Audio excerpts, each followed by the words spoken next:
Siya ang bagong leading lady ng drama-rama sa hapon at bukas e-eksena na siya bilang si Kara sa GMA remake ng Coca. Pero ngayong hapon, si Coca magpapaka-etyoserang frag na ba sa harap ng mga intriga tungkol sa kanyang love life? Sa Profiles Magazine launch, kahit may kadate si Derek Monasterio, panay naman ang pagpaparamdam nito kay Sarah. Ay! Ano ba? Kayo ba magkadate? Anong kaguluhan to? May kadate ka ba? Wala. Naku naman! O ikaw, bilang lalaki ka, o anong reaction mo sa napaka-sexy ng damit?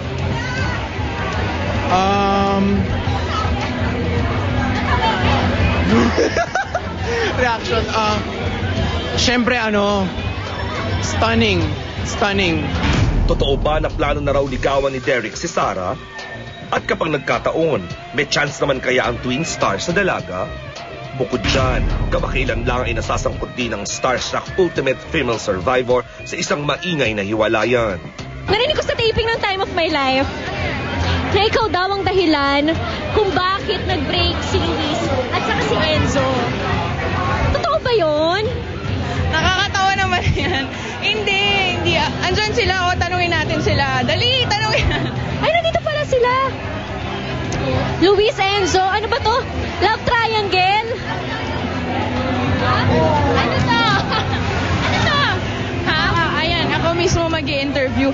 Ako daw ang dahilan kung bakit daw kayo nag-break. Ha? Mukha ba? Wait lang. Hindi ka na... Ano yun? Hindi, kasi mainit yung ilaw eh. Ano ba yan? Nakasuit ako. Ang kumukokak na katotohanan.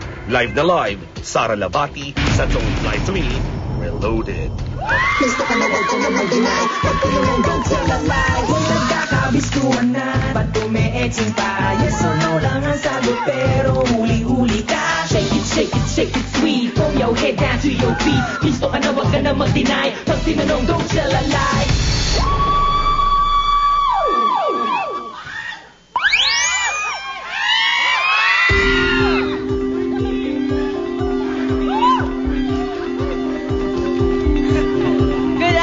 Ilang feet yun? 15 lang yun? 14 lang? Well, this is it mga kapuso. Pwesto na ito na po ang pinakakaabangan niyo. Don't Lie to Me, Reloaded! At syempre, maraming salamat sa snaps na buti naman nabuhat niyo ako ngayon. Ayan. At nakapwesto na rin po si Chief Inspector Corpus na bagong kulot, in fairness. Ang tawag niya sa buhok na rin, kumokokak na kulot. Ayan. At nandito na rin sa bandang kanan ang aking mga kaibigan mula sa Philippine National Red Cross QC Chapter. Kung sakasakali ako ituluyan ng mahilo, maduwal o maaksidente. Kung magiging etyoserang frog si Coca herself, Miss Sarah Labati. Good afternoon, Sarah. Good afternoon po. Sarah, alam mo, tama yung sinisigaw ng mga fans ni Sarah. Parang nung in-announce na ikaw na magiging Coca para lalo kang gumanda, sumexy. Alam mo, nag-diet ka talaga para sa role, nag-prepare, no? Yes, nag-prepare ako, nag-diet, nag-workout. Tama. Alam mo, gusto ko yung... Alam mo, pangarap ko yung i-remake yung Coca. Kaya alam, pag ako mukha akong bullfrog. Pagkalaki-laki kong palaka. O, siya ba na? Hindi na tayo papaligoy-ligoy pa? Are you ready, Sarah? Yes. Mukhang ready, relax na relax. Ang napakagandang si Coca. Eto na, ang unang tanong.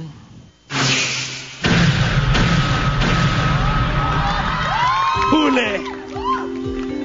Sarah. Ang tanong na pinagchichikahan ng mga etyoserang frog sa Twitter, sa Facebook, at kung saan-saan, pati na rin. Ito ang pinag-uusapang kumokokak-kokak ng mga balita ng staff ng Red Cross QC Chapter, ng BR2 Enterprises at Savers Appliance Depot. At ito, ang katanungan na manggagaling kay twin star Derek Monasterio. Watch this. Alam ko maraming humahanga sa'yo and syempre isa na ako doon. Sakaling maligaw ba ako sa'yo, may pag-asa ako. Don't lie to me, yes or no? Ay, nakakaloka! Prangkana! Pinrangka ka na ni Derek! Kung sakaling liligawan mo daw siya, liligawan ka niya, isasagutin mo daw ba siya? Don't lie to Derek! Yes or no? in the future, Wala naman sinabing bukas or mamaya. Sinabi lang niya, maliligawan ka. yes. Ay, gusto ko yon. Kinilig ang mga fans. Alam mo, ang gwapo ng Derek Monasterio, no? Tapos, napaka-talented, kumakanta, sumasaya. Yan ang artista, bongga yung batang yan. Pupusta ko siya ng 5 piso, in fairness. Alright, ang tanong ngayon, Derek, huwag ka munang kiligin iyo. Hindi ba natin alam if it is the truth or a lie? Chief Inspector Corpus, resulta.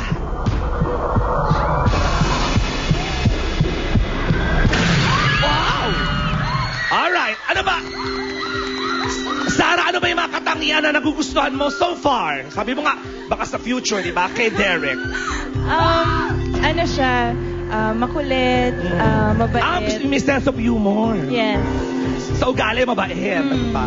Pero yun nga po, sa ngayon, in the future, we never know. Pero of course ngayon, Career muna. work muna. Tama rin naman. Alright. At saka importante, karirin natin yung kokak, no? Oo Nakubukas na naman. po yan, mga kapuso. Samantala, ang pangalawang tanong, ngayon na. Ayun. Ayun pala. Ay, nako. Ang sabi ng babo, Sarah, naging dahilan. Kaya biglang nagpakulot ng buhok si Chief Inspector Corpus ang isyong ito. Si Chief Inspector Corpus na Chief Inspector ng Tooth Verifier Systems na pwedeng tawagan sa 634-7571 or 634-7573. Sa pagkakaalam mo, ito na ang bulong-bulungan ng mga kumukokak-kokak na mga baklitang botete na hindi ba ganap na palaka. Sarah, ikaw ba ang di umanong dahilan ng di umanong paghihiwalay ni Enzo at Luis? Ay, nako, Sarah, don't lie to me. Yes or no? No. No. Nakita natin sa VTR, di ba?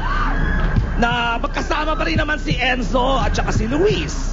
At saka parang muntik na madulas si Luis na parang yung mukha ba kaming break? Parang gano'n. Nahimasmasan lang yung bata eh. O, si Alakdana nahimasmasan lang eh. Ngayon, tingnan natin if it is a truth or a lie. Kulot, Chief Inspector Corpus, resulta.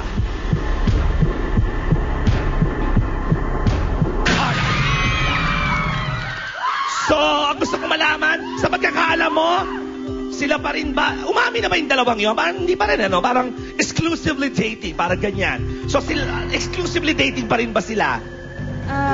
Hindi ko po alam, pero I don't know po eh. Pero yun nga po. Ano yung reaction mo na parang pinagbibintangan ka, di parang ang pangit? Yun nga, nagulat po ako kasi parang malayong mangyari yun. Kasi since busy kami lahat sa work, tapos parang natawa na lang ako. Pero yun, totoo, hindi po talaga ako. Yun, at least klaro yan. Kasi bilang, siguro kasi dati sa Starstruck, kayo yung magka-love team. Yun. Kaya kayo dinidikit pa rin ang pangalan ni Sarah kay Enzo. Well, I'm sorry, ididikit nyo na ang pangarang Sarah Labati tuwing hapon sa drama-rama ng hapon ng GMA sa salita at sa pangalang Kokak. Simula na yan bukas pagkatapos ng Itbulaga. Go ahead, Sarah, imbitahin mo na ang ating mga kapuso. Ayan, tama nga po. Bukas na po ang Kokak. After po yan ng Itbulaga, syempre, ang walang ibang director namin kundi si Direk Ricky Davao. At kasama ko po dyan sila, TJ Trinidad, JC Choseco, Ervic Vihanje, Miss Jessa Zaragoza, Sir Gary Estrada, at maraming ibang magagaling din po na actors. So, sana abangan nyo po yan. Napakaganda ng story, ng characters. Tama. And napakahusay po ng mga aktor na kasama ko dito. Kasama ho ng director namin si Direk Ricky Davao. So, sana abangan nyo ho yan. Bukas na po. Nako, I'm sure manicure, pedicure, kulot, abangan niya ng ating mga kapuso dahil kino po, may drama na, may fantasy pa. Yes. Nako, sexy! Si Miss Sarah Labat, gusto kong abangan yung transformation. Di ba? Nagkikisyang si Kokak, parang nakahubad yata. Ay, abangan niyo yan. Bukas, Kokak na sa inyong telebisyon, si Kokak. Simula bukas po yan, pagkatapos ng Itbulaga. I love you too. Thank you very much, Sarah. Thank you Mga po. kapuso, sa pumabalik po ng Showbiz Central, makakausap na po natin ang pambansang kabao, Manny Pacman Pacquiao. I Diyan love lang you, po kayo. Ann. Thank